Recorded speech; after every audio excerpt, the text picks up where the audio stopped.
मर्यादाओं का पालन सबको करना होगा। और अगर वो शंकराचार्य थे तो क्यों आप लोगों ने लाठीचार्ज किया था वाराणसी में? क्यों एफआईआर लॉन्च किया था? आप नैतिकता की बात करते हैं, श्रद्धालुओं के जीवन के साथ खिलवाड़ करता है। एक जिम्मेदार और मर्यादित व्यक्ति कभी इस प्रकार का आचरण नहीं कर सकता। कानून का शासन पालन करना भी जानते हैं, पालन करवाना भी जानते हैं, दोनों चीजों को एक साथ लागू करवाना जानते हैं। यानी जो मुद्दा नहीं था उसको जानबूझ करके मुद्दा बना करके और उसके माध्यम से जो चीजें प्रयास किया गया, मैं कहता हूं क्या हर व्यक्ति अपने लिए मुख्यमंत्री बनकर के प्रदेश के अंदर घूम जाएगा? कोई भी मंत्री का बोर्ड लगा करके घूम जाएगा? कोई भी समाजवादी पार्टी का राष्ट्रीय अध्यक्ष बनकर के कोई घूम जाएगा? एक सिस्टम है, एक व्यवस्था है। भारत के सनातन धर्म की भी यही व्यवस्थाएं हैं। शंकराचार्य का पद भारत की सनातन धर्म में सर्वोच्च और सम्मानित पद माना जाता है, बहुत पवित्र माना जाता है। ये सदन की व्यवस्था आप देखते होंगे, परंपरा से और नियमों से संचालित होता है। माघ मेला है, मौनी अमावस्या के दिन 4.5 करोड़ श्रद्धालु आया है। सबके लिए एक व्यवस्था बनाई गई है और कानून तो सबके लिए बराबर होता है। मेरे लिए कोई अलग कानून नहीं। अगर मैं अपराध करूंगा तो उसी कानून से मैं भी देखा जाऊंगा जिस कानून से कॉमन मैन देखा जाएगा। मुख्यमंत्री का पद किसी कानून से ऊपर नहीं हो सकता। कोई व्यक्ति किसी कानून से ऊपर नहीं हो सकता। हम भारत के संवैधानिक व्यवस्था से जुड़े हुए लोग हैं और मेरा मानना है भारत के हर नागरिक को भारत के इस कानून को मानना चाहिए। आदि जगत गुरु शंकराचार्य ने अनिवार्य किया है,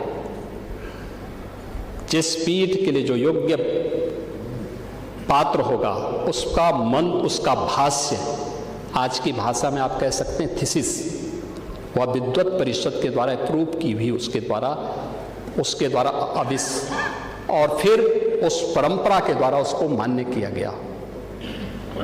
हर व्यक्ति शंकराचार्य नहीं लिख सकता।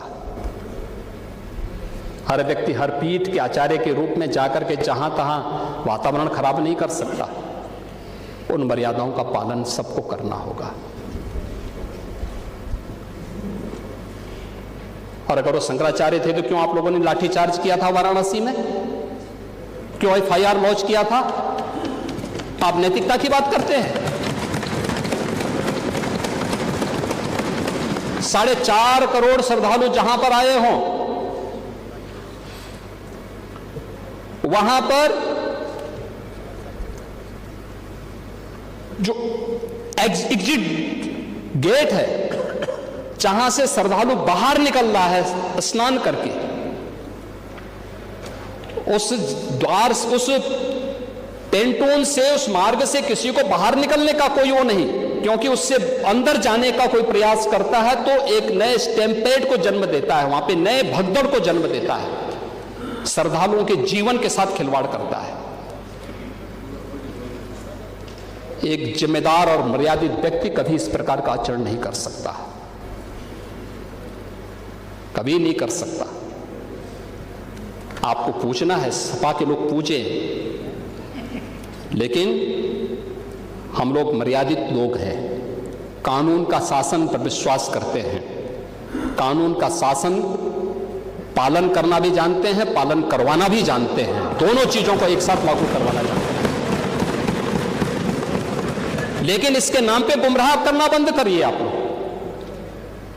लोग हर एक सेक्टर में गुमराह कर रहे हैं। किस रूप में गुमराह कर रहे हैं और गुमराह करने के आपके तौर तरीके किस रूप में हैं? हमें भौचक होता है।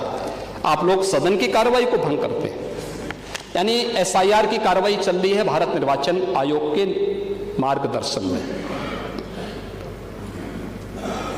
ये लोग विरोध करते हैं। विरोध करते हैं कि एसआईआर की कार्रवाई नहीं होनी चाहिए। उत्तर प्रदेश के अंदर अब तक ईएसडी,